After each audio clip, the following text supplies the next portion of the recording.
Assalamualaikum warahmatullahi wabarakatuh. Innal hamdalillah nasta'inuhu wa nastaghfiruh wa nu'minu bihi wa natawakkalu alayhi wa na'udzu bihi min shururi anfusina wa min sayyiati a'malina. من يهديه الله فلا مضل له ومن يضلل فلا هادي له أشهد أن لا إله إلا الله وحده لا شريك له وأشهد أن سيدنا ومولانا محمدا عبده ورسوله اللهم صل وسلم وبارك عليه وعلى آله وأصحابه والتابعين لهم إلى يوم القيامة أما بعد. Hadirin dimuliakan Allah SWT. Seluruh manusia siapa saja ingin kebahagiaan, ingin kesuksesan, ingin kemuliaan. Untuk kehidupannya sekarang, kehidupannya setahun lagi, 2 tahun lagi, 40 tahun lagi,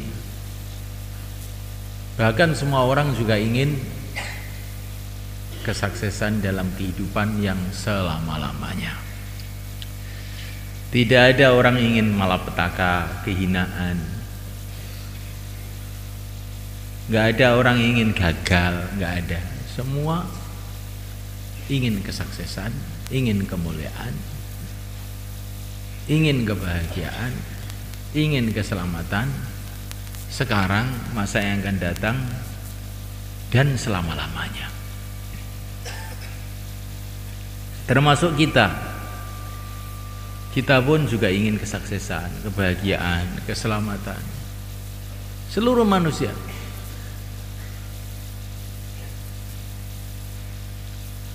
Memuliakan Allah Ta'ala untuk mendapatkan kebahagiaan, keselamatan, kesuksesan, kemuliaan, keselamatan ini, ada orang yang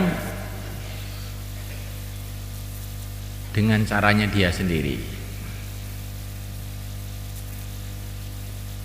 menurut hasil pemikiran dia sendiri, menurut analisa dia sendiri atau analisa orang-orang, pemikiran dia sendiri atau pemikiran orang-orang. Dia usaha siang dan malam, ingin bahagia, ingin selamat, tapi dengan caranya sendiri, caranya orang-orang, kajian-kajian. Orang yang seperti ini, saudara semulaikan, satu saat pasti kejadian ini, pasti malakul maut ini akan menjumpai kita juga. Kapan datangnya nggak tahu, pasti akan datang. Kita bisa melihat, yang mau mati itu melihat keluarganya, anaknya pada nangis, "Pak, anak-anak kamu masih kecil, Pak, jangan mati. Nah, akan saya carikan dokter spesialis jantung. Nah, akan saya carikan obat dari luar negeri." Tapi anaknya nangis, istrinya menjerit-jerit, nggak ada gunanya. Sebaliknya semuanya kan, ada ceritanya orang soleh berjalan dengan penuh tenangnya, berjalan dengan zikrullah, menundukkan pandangannya, dengan malu kepada Allah, takut kepada Allah, rindu kepada Allah. Tiba-tiba disekat orang, "Assalamualaikum." "Waalaikumsalam." "Siapa kamu?" "Saya malaikat Israil." "Alhamdulillah, kamu ini yang saya tunggu-tunggu sudah lama, kok baru datang." "Cepat-cepat antarkan saya untuk sowan kepada Tuhanku." Jangan tergesa-gesa. Kalau kamu ingin apa-apa silahkan. Nah, kalau masih ada urusan-urusan di dunia yang belum kamu selesaikan silahkan. Saya ini nggak punya urusan apa-apa. Nah, memangnya kamu bisa mengundurkan kematian saya, Israel? Bukan saya bisa mengundurkan, tapi pesan Tuhan kepada saya, kalau hambaku ini mau apa-apa, kamu persilahkan aja, ditunda matinya. Oh, kalau begitu izinkan saya mau wudhu, saya mau sholat 2 rakaat saja. Nanti kalau waktu sujud kamu cabut nyawa saya, yang Israel ya. Cuman itu saja, saya yang lain-lain itu nggak usah, nggak ada urusan. Loh, kamu nggak ingin pamit sama istri kamu? Nanti istri saya malah nangis-nangis nggak karu-karuan. Sudah, nggak usah. Nggak ingin beritahu sama anak kamu? Nah, nggak perlu. Memang ini yang sudah saya cari, saya tunggu-tunggu untuk apa diberitahu. Nanti kan tahu sendiri. Maka dia wudhu, sholat 2 rakaat dengan penuh khusyuk, dicabut nyawanya dalam keadaan sujud. Enak gak kira-kira? Nah, inilah kemuliaan.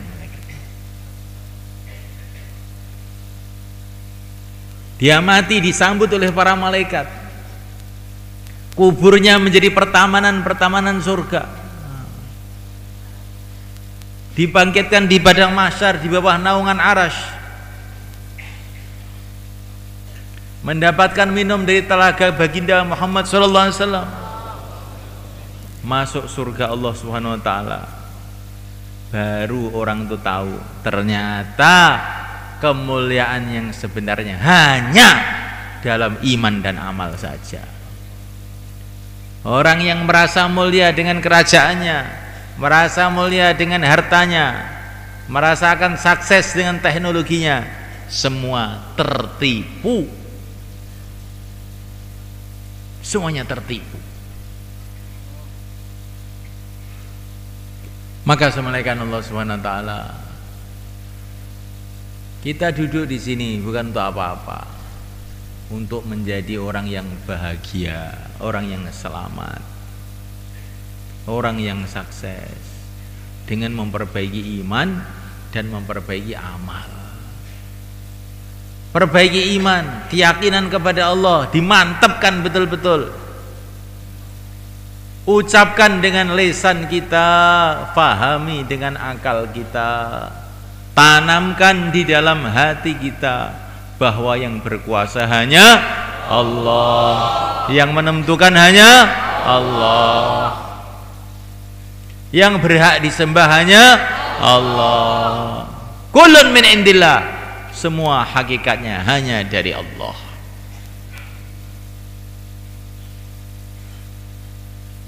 Sehingga harapan hanya kepada Allah, takut hanya kepada Allah. Ini namanya iman, ini mulai lurus. Ucapkan dengan lisan, pahami dengan otak kita, tanamkan dalam hati kita bahwa Allah Maha mendengar. Allah yang memberikan pendengaran kepada hamba-hambanya tentu Maha mendengar.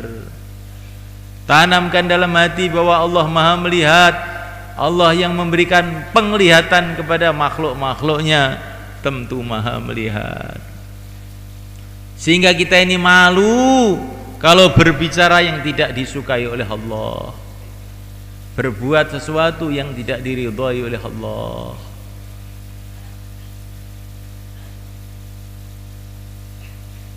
Namun oleh Allah Ta'ala, luruskan iman kepada Allah, luruskan iman kepada yang mulia Nabi Agung Muhammad sallallahu alaihi wasallam. Tidak ada jalan menuju kesuksesan, menuju kemuliaan selain jalan menuju ridha Allah. Tidak ada jalan menuju ridha Allah selain jalan yang ditunjukkan oleh utusan Allah Nabi Agung Muhammad sallallahu alaihi wasallam. Dan jalan itu telah Nabi ajarkan kepada para sahabat. Para sahabat telah mengajarkan jalan ini kepada orang-orang setelahnya. dan semuanya sudah dibukukan komplit oleh para imam-imam. Al-Imam Asy-Syafi'i, Al-Imam Malik, Al-Imam Abu Hanifah, Al-Imam Bukhari, Al-Imam Al-Ghazali, mereka semuanya dan yang lain-lain telah mendata komplit ajaran keselamatan yang dibawa oleh yang mulia Nabi Agung Muhammad sallallahu alaihi wasallam.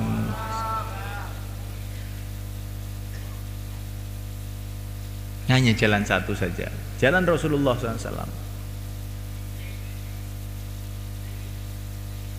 Rasulullah ini adalah utusan Allah yang dibimbing langsung oleh Allah. Maka apa saja yang datang dari Rasulullah kita terima, kita ridha. Wa kullu ma jaa bihi rasulu fa haqquhu taslimu wal qabulu. Apa saja ajaran, apa saja perintah yang dibawa oleh Rasulullah, maka pasti kita dengar, kita terima, kita menyerah, sami'na wa ata'na.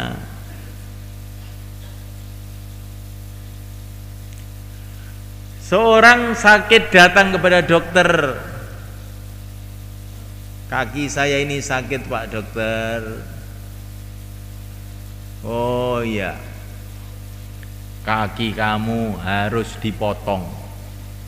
Dipotong? Iya. Maka dia tidak ngengkel, tidak menentang. Pak dokter, untuk memotong kaki saya ini perlu biaya berapa? 10 juta. Maka langsung dia pulang, sepeda motornya dijual, laku 10 juta, dibawa ke Pak dokter. Ini Pak dokter, uang 10 juta untuk memotong kaki saya. Maka Pak dokter mengambil gergaji, potong. Setelah dipotong, ya, maka dia terima kasih Pak dokter yang telah memotong kaki saya. Saya nanti akan selamatan atas keselamatan saya karena Pak dokter telah tolong saya memotong kaki saya. Maka kalau bisa Pak dokter datang ke rumah saya, selamatan nyembelih ayam. Coba sampaikan, bagaimana taatnya orang kepada dokter, karena dia tahu bahwa dokter ini sekolah di UNS Solo 10 tahun.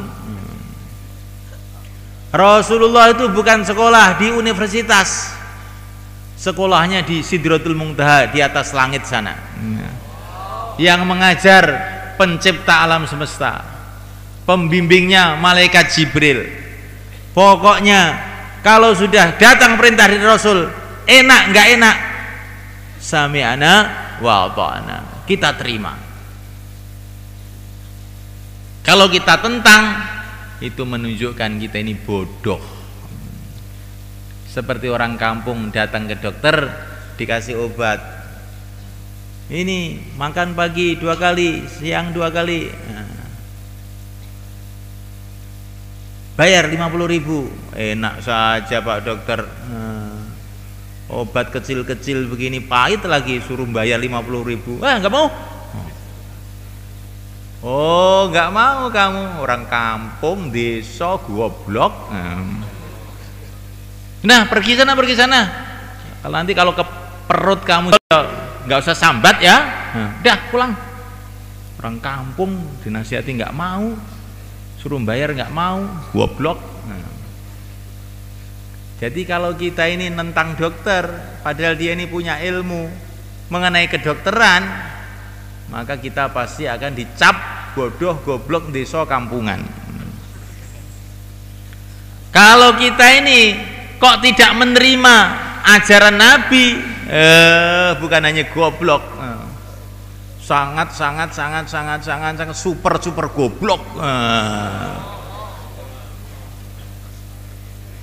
Loh, ini kok ngaji kok kasar sekali Pak Kiai? Ini bukan kasar ini sudah saya carikan yang paling lembut ini. Lah orang kok nentang Nabi, kok nggak goblok tuh apa dia pangkatnya paling baik itu? Super goblok. Jadi semulaikan Allah SWT, kalau perkara itu sudah dari Nabi, jelas dari Nabi, datang kepada kita melalui para sahabat, melalui para ulama-ulama yang ahlinya, sami'na wa ata'na, udah nggak ada pertimbangan apa-apa.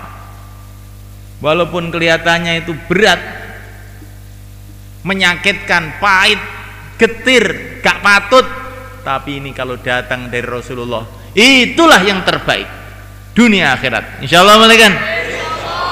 Ini baru iman kita benar. Kalau tidak begitu namanya imannya nggak benar. Setelah imannya benar, maka amalannya harus benar. Supaya amalan itu benar, kuncinya sholat. Karena di dalam sholat itulah kita dilatih untuk setiap ucapan kita, gerakan kita sesuai dengan perintah Allah. Yang kita ucapkan tasbihat, baca Quran karena perintah Allah, berdiri karena perintah Allah, rukuk karena perintah Allah, sujud karena perintah Allah, noleh assalamualaikum warahmatullah. Kenapa kamu noleh? Gak ada apa-apa kok noleh? Karena perintah Allah. Oh nggak ada orang kok salam assalamualaikum warahmatullah. Oh ini perintah Allah. Nggak ada orang itu kan menurut mata kamu. Ini banyak malaikat kanan kiri ini. Oh goblok lagi. Kok goblok terus ini. Ini supaya kita ini melek malaikat. Orang itu kalau nggak digoblokkan itu malah ngantuk. Jadi semulaikan Allah SWT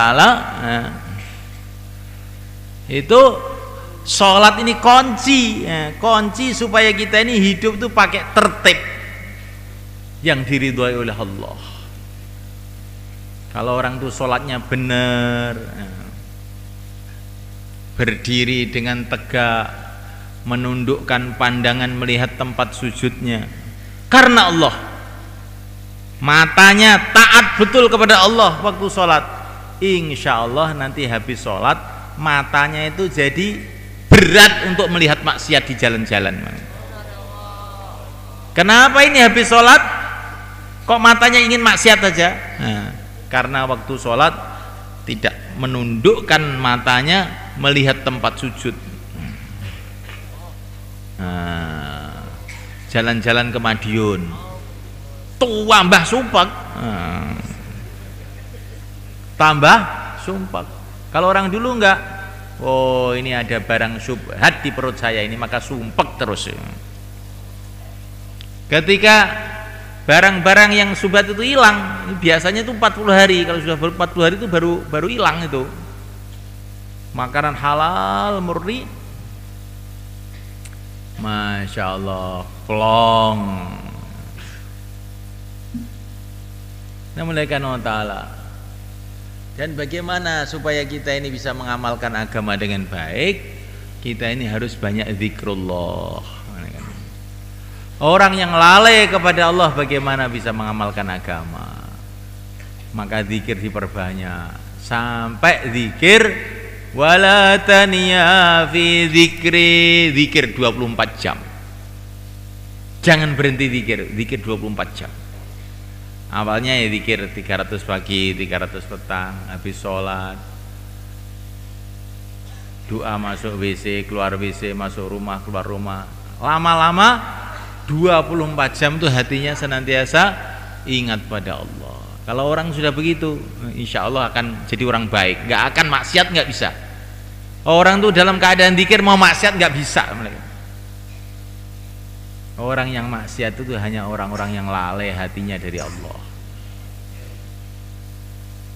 Kemudian malaikat Allah Ta'ala, supaya kita ini bisa amal agama, kita harus akhlaknya yang baik dengan semua orang Islam. Kalau akhlak kita jahat, akhlak kita buruk, doa-doa kita tidak makbul. Kalau doanya tidak makbul, udah sholat nggak diterima, doa nggak diterima, apa amalan-amalan kita nggak diterima. Maka kita harus perbaiki akhlak kita dengan seluruh umat Islam, terutama orang-orang yang dekat dengan kita. ayah kita, ibu kita, saudara kita laki-laki, perempuan. Al-akhul akbar bi manzilatil ab. Kata Nabi ini, hadis ini, kakak itu kedudukannya sama dengan ayah. Jadi kalau dengan kakaknya itu harus hormat. Nah, kakak kepada adiknya, adik itu seperti harus kamu sayangi seperti anak. Nah, mulaikan Allah SWT. Ini akhlak yang perlu dijaga, mulaikan, karena termasuk dosa besar adalah durhaka kepada kedua orang tua. Uququl walidain. Durhaka dengan kepada orang tua ini dianggap dosa besar, bukan dosa kecil ini. Enak saja anak-anak zaman sekarang karena tidak dididik akhlak, disuruh orang tuanya moh, nah, kesel pak, makin mulai sekolah kongkon, la haula wala quwata illa billah, dan tidak merasa dosa itu. Tidak, Pak Zai, ini durhaka sama orang tua ini dosa besar namanya kan. Nah, melainkan Allah Ta'ala. Dan supaya amal kita ini diterima, kita harus ikhlas. Ikhlas itu bagaimana? Tidak ada pikiran untuk amal buat selain Allah, itu nggak ada pikiran. Amal kita ini kalau untuk Allah bisa untuk membeli surga. Nah, kalau untuk makhluk beli tempe aja nggak bisa. Nah, rugi. Amal hanya untuk ridho Allah. Insyaallah malaikat. Dan untuk memudahkan ini semua, kita harus menceburkan diri di dalam perjuangan yang mulia Nabi Agung Muhammad SAW. Nah, inilah yang terakhir malaikat. Para sahabat itu mendapatkan iman yang begitu tinggi, amal yang begitu suci. Di mana? Ketika mereka menceburkan diri di dalam perjuangan yang mulia Nabi Agung Muhammad SAW. Mikirkan agama, gini bagaimana hidup. Kalau orang itu mikirkan agama bagaimana hidup, maka dia sendiri akan dimudahkan oleh Allah untuk amal agama. Insyaallah malaikat. Kalau orang itu mikir bagaimana umat mengamalkan agama sehingga masuk dalam surga, berarti dia ini adalah orang yang sayang kepada umat. Orang yang sayang kepada umat disayangi oleh Allah. Ar-Rahimuna yarhamuhumur Rahman. Orang yang sayang kepada umat disayangi oleh Allah. Apalagi kepada orang, sayang kepada kambing aja ada pahalanya. Sayang kepada binatang aja ada pahalanya. Apalagi sayang kepada umat yang mulia Nabi Agung Muhammad SAW. Dan tanda sayang ini yang terbesar, kalau kita ajak mereka itu mengamalkan agama. Kalau kita biarkan umat tidak amal agama, berarti kita tidak sayang. Kalau kita tidak sayang, naudzubillah, bisa-bisa tidak disayangi oleh Allah. Maka kita mikir bagaimana agama hidup di rumah kita, di masjid kita, di kampung kita, di kantor kita, di sawah kita, di ladang kita. Insyaallah malaikat. Ini tanggung jawab kita. Kita punya tanggung jawab untuk memperbaiki diri kita sendiri, dan kita punya tanggung jawab mikirkan orang lain. Tanggung jawab apa ini? Kullukum ra'in wa kullukum mas'ulun an ra'iyati. Semua kita ini punya tanggung jawab.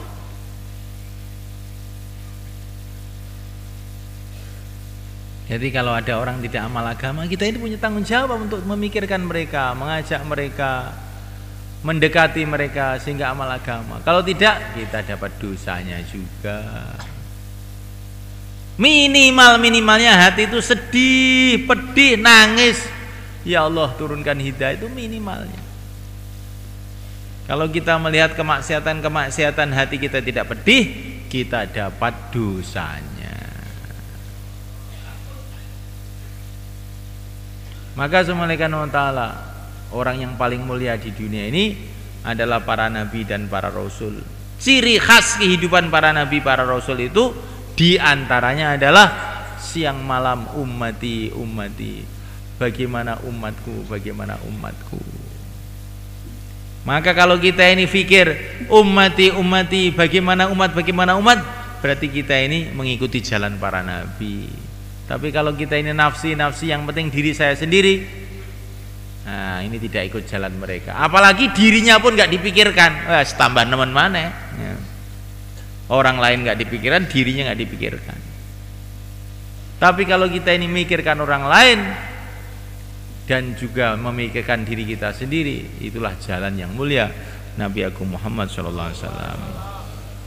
Untuk itu semulaikan, supaya kita ini bisa memikirkan diri kita, memikirkan orang lain, memikirkan akhirat kita, memikirkan akhiratnya orang lain, memikirkan sholat kita, juga memikirkan sholat orang lain, memikirkan masjid kita, juga masjidnya orang lain, memikirkan kampung kita, memikirkan kampung lain, memikirkan negeri kita, memikirkan negeri lain, memikirkan keluarga kita, memikirkan keluarga lain.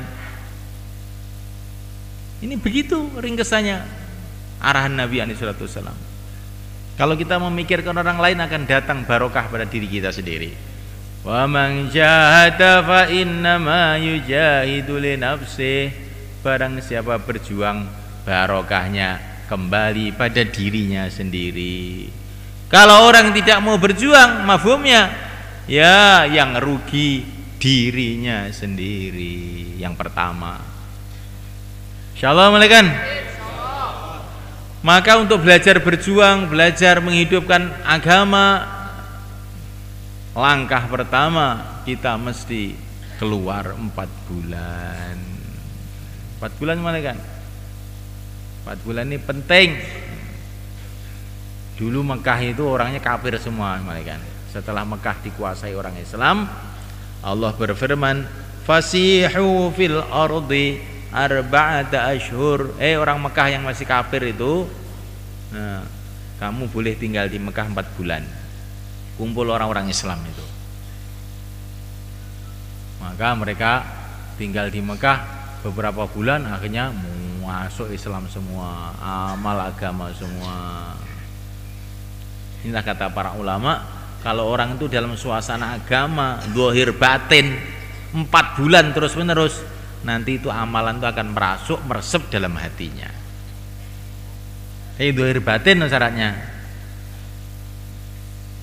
bukan zahirnya di masjid, batinnya di rumah, tidak begitu. Bukan kelihatannya keluar tapi main HP terus, namanya suaranya di rumah, orangnya di luar. Kita ingin zahir batin keluar fisabilillah, untuk buat suasana agama zahir batin 24 jam selama 4 bulan, dengan harapan ini agama itu meresep, amalan Nabi itu masuk meresep dalam hati kita, sehingga kita akhirnya bisa istiqomah sampai akhir hayat kita. Insyaallah malaikat. Maka yang mau keluar 4 bulan silahkan berdiri ke depan. Monggo. Alhamdulillah. Monggo. Sing badhe sekanulan, jumeneng tengah jeng Pak, monggo. Monggo.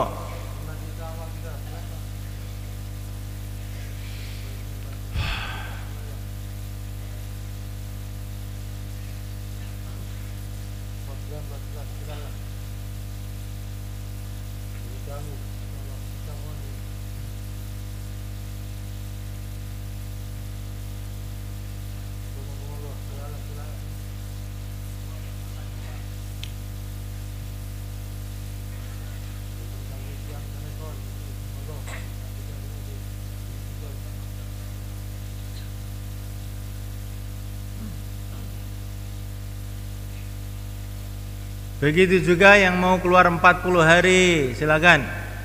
40 hari, monggo, sumeneng. Ngajeng, monggo.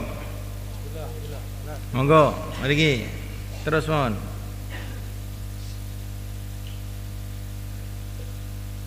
Silakan 40 hari. Insyaallah.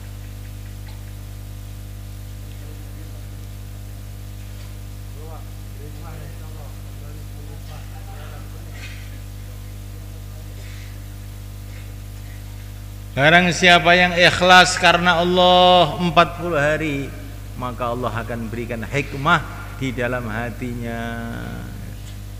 Kalau orang itu sudah punya hikmah, ngadepi masalah apa saja beres.